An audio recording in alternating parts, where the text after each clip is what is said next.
हो तू पुढे मी मागे बरोबर आहे. कशी उत्पत्ती झाली कशी मागा उत्पत्ती झाली कल्पना विकल्पाची देवता कलह म्हणजे अधर्म तरी सुद्धा एक तत्व तुला स्थान मिळालं याला कारण धर्म रे म्हणून तुला सांगतोय तिथं भक्ती आहे तिथं ज्ञान आहे तिथं तू डोळे धर्मदेव तुला सांगतोय माघारी जा धर्मा तुमच्या ज्यावेळी कमी पडला असत्या त्यावेळी मी पुढे आलो लक्षात ठेव मी जो इथं आलोय त्याला कारण उत्तो आहे मी कारण तू जेव्हा कमी पडतोस त्यावेळी मी पुढे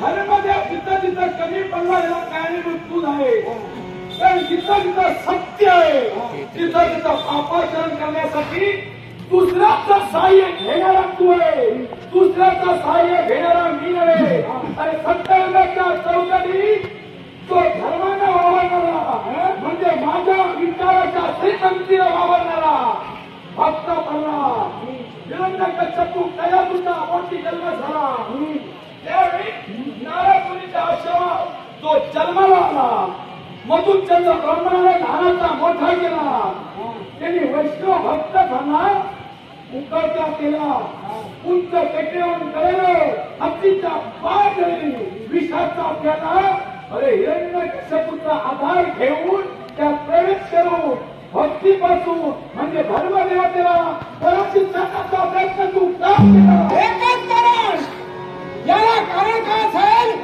तर त्यावेळी 18-20 पुण्य आणि फक्त 2 विश्व पाप होतो आणि 2 विश्व पाप सुद्धा आहेत तिथं मला शिरकाव करता येणार नाही याची मला जाणीव होती म्हणूनच मी माझं फिरलो मग त्रेतायुगाच्या चौकटी अरे दुसऱ्याची स्त्री तू खऱ्या अर्थानं पळविली त्याला कारण लंकाधीश रावण निमित्त घडला आणि त्यात तू प्रवेश करता झाला अरे मंथन ही सुद्धा काही परिस्थिती अगदी काशी होती मायावी पाठवलेली बापानं तिच्या सेवेसाठी पण त्यात तू प्रवेश केला कला केला राम विरोध केला दुसऱ्याची भार्या करून राम रावण युद्ध घडून अनेकांचा नाश करून या धर्मदेवाला तू का आदर केलं एकच कारण त्यावेळीचा भूमंडळावर असणाऱ्या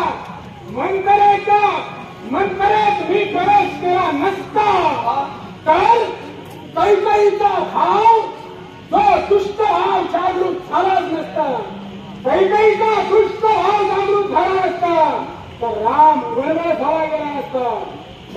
वनवासाला गेला नसता तर त्यावेळी सीतेचं अपहरण झालं नसतं आणि सीतेचं अपहरण जर झालं नसतं तर रावण अजून पर्यंत जिवंत असता आणि तुम्हाला त्याने खाडा दिला नसता त्याला सहाय्य करता अधर्म म्हणजे तू केला सारे बंदी खाण्यात गेले नवदेवाची पायरी झाली पण राम घडला तो तुझ्यामुळे माझ्या वैकुंठच्या कारणाला 14 वर्षाचा वनवास ऊस पाऊस थंडी याचा कुठला भोग तू दिला पण धर्म तिचा होता उशिरा का होईना विजय आम्हाला प्राप्त करून दिला तुझा अधर्माला मी चोरी केली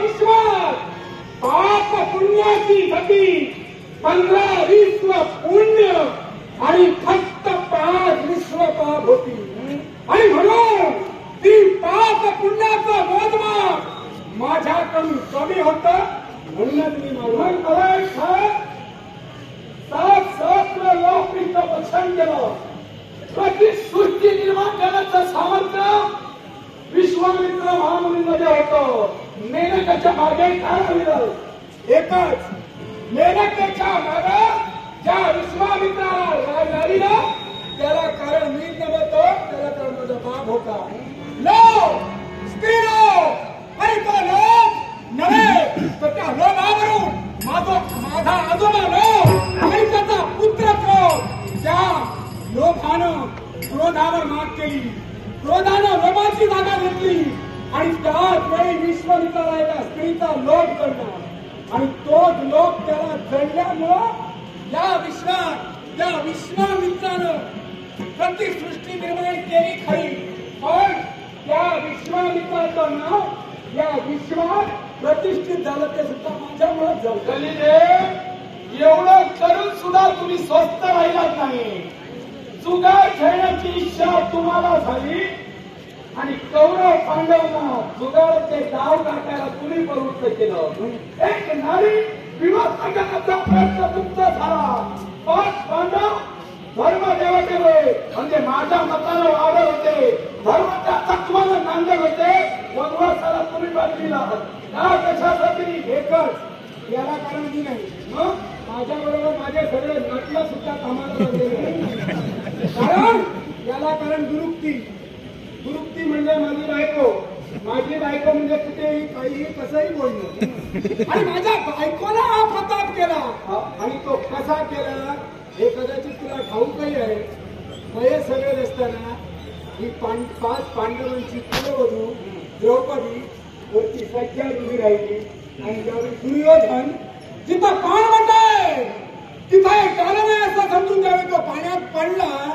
त्यावेळी त्या द्रौपदीच्या तोंडातून शब्द बाहेर पडले, अंध पित्याचे पुत्र अंधच असतात का? ही दुरुक्ती आहे, दुरुक्ती.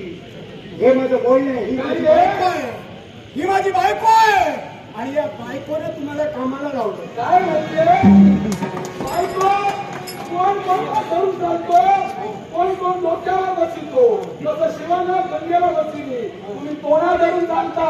ती एवढीशी बायको तुमच्या तोंडात जाते आणि तिचा आधार घेतात. मग मला सांगा, गोपाळच्या ठिकाणी गोपाळ कृष्ण धर्म रूपाने वावरत होता, पूर्ण सनातन देव. त्यावेळी हा धर्मदेव त्याच्या समोर पाताळ घोळणं केला होता. त्यावेळी नाग भाषानं त्या ब्राह्मणानं तुम्हाला बंदिस्त करून अनेक गाठीला ठेवलं, अनेक गाठी बांधल्या. सोडण्यासाठी माझ्या समोर तुम्ही हात जोडला. त्यावेळी धर्मरूपी देवाला बंधूची तयारी म्हणून तुमची गाठ सोडायला नागांना मी सांगितली. नागानं नाग भाषातली एक गाठ सोडली. मी बरं केलं सगळे सोडायला सांगितले नाही. एक सोडीला तर एवढं केला, सगळं सोडीला तर काय काय केलं हे सांगायला नको. बरं केलं, एक सोडली, हलक्या हाताने सोडली. कुठलाही गुंडा हलक्या हाताने सोडवायचा असतो. माझ्यामुळे हलक्या हाताने माझी गाठ सोडलीस काय रे? बऱ्याच कथा सांगितल्या, बऱ्याच कथा सांगितल्या. माझ्या कमीपणाच्या सांगल्यात की मोठेपणाच्या सांगितल्या. कमीपणाचा आहे त्याचं मोठेपण कसं काय सांगू बाबा? आता हे माझं कलियुग सुरू आहे आणि या कलियुगात 18 विश्व आणि फक्त 1.5 विश्व पुण्य. आणि त्या 1.5 विश्व पुण्यावर आजपर्यंत मी तुझे 3 चरण तोडलेले. फक्त तू आता एका चरणावर जो 2 चरणावर उभा आहेस तो 1 चरण 2 चरण फक्त व्यापारीवाद शिल्लक होते. तो 1 चरण पण मी तोडणार आहे. आणि याला कारण तुला एका मिळेल स्त्रीचा आशा. धर्मा अरे कृतयुगाची गोष्ट आहे. या भूमंडळाचा एक राजकर्ता राजा मंगलारण्य, त्या मंगलारण्याचा पुत्र राजा अनरण्य, त्या अनरण्य राजाची कन्या प्रज्ञा. या प्रज्ञाचा विवाह पिप्पलाद नावाच्या ऋषीशी कृतयुगात झाला होता. त्यावेळी या युगात फक्त एकच वर्ण होता. ब्राह्मण, क्षत्रिय, वैश्य, श्रुत हे 4 वर्ण नव्हते. फक्त एक हंस वर्ण शिल्लक होता.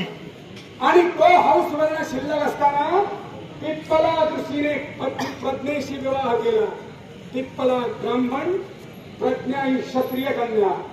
ही गोष्ट ज्यावेळी तुला कळली त्यावेळी प्रज्ञा ही किती पुण्यवान आहे, किती पातिव्रत्य दैस त्याच्यात आहे. म्हणून धर्मा तू धर्मसिंहासनावर बसलेला असताना ज्या वनात पिप्पलाद ऋषी आणि प्रज्ञा पतिपत्नी म्हणून होते त्या अरण्यात तुझी पावलं पडली. आणि पतीची त्या प्रज्ञेची परीक्षा घेण्याच्या इच्छेनं तू सांगितलं मी एक लौकिक पुरुष आहे. या म्हातारण्याबरोबर ज्याच्या देहाच्या सुरकुत्या झाल्या, ज्याच्या शरीराची चामडी लोंबते आहे कशा एका वृद्धाबरोबर कसला तू संसार करतेस? प्रज्ञे, माझ्या बरोबर ये, माझ्या बरोबर ये. मी एक लौकिक पुरुष आहे, मी एक युवा पुरुष आहे. अगं पहा ना माझ्याकडे, मी रसाळतोय, माझ्या तेजाने तळपतोय. हे खरं त्यावेळी तू हे प्रज्ञेला सांगितलं, पण प्रातिपत्य तेजानं नटलेली प्रज्ञा तू ज्यावेळी तिथं स्त्री लोकांना तिथं गेला त्यावेळी त्या प्रज्ञेनं तुला शाप दिला की खरं अरे आम्ही प्रातिपत्य असून सुद्धा तू कोण आहेस हे मला ठाऊक नाही. कारण तू तिथे कोण म्हणून गेला होतास हे प्रज्ञेला ठाऊक नव्हतं आणि म्हणून प्रज्ञेने तुला शाप दिला. अरे 4 चरणावर तू दृष्ट आहेस. अरे ही एक पातिव्रत आहे, हे पतिव्रता तुला तळतळून शाप देते. या कृतयुगात तुझा पहिला चरण कमी होईल, त्रेतायुगात तुझा दुसरा चरण कमी होईल, द्वापारयुगात तुझा तेज कमी होईल, तुझा तिसरा चरण कमी होईल आणि कलियुगात फक्त तुझा एकच चरण शिल्लक राहील. हे प्रज्ञेचे एका पतिव्रताचे बोल आणि तिचा शाप आज खरा ठरतोय आणि म्हणून मी तुझी शरीर प्रज्ञेचा शाप मला जरूर आहे. पण खरी प्रतिवता मी तिला मानित नाही. अर्धा प्रतिवता मानण्यासाठी हा धर्म तिला विनंती करू लागला. पण माझं सामर्थ्य, माझी योग्यता, धर्माचे हा सतत होतो हे तुझ्या कल्पविकल्पामुळे तिला कळलं नाही. बुद्धी तिने भक्त झाली. पण मी तुला सांगतोय माझ्याशी संघर्ष करतोय, माझा चरण करतोय. या चरणापर्यंत तुला शरणागती घ्यायला जावी, या बोललेल्या चुकीचा पश्चाताप करायला वाट पाहतोय मी तुझी. कोणत्या रीतीनं मला अशक्त घेऊन त्यावेळी मैदानावर कुरघोडी करण्याचा प्रयत्न करताय. कोणत्या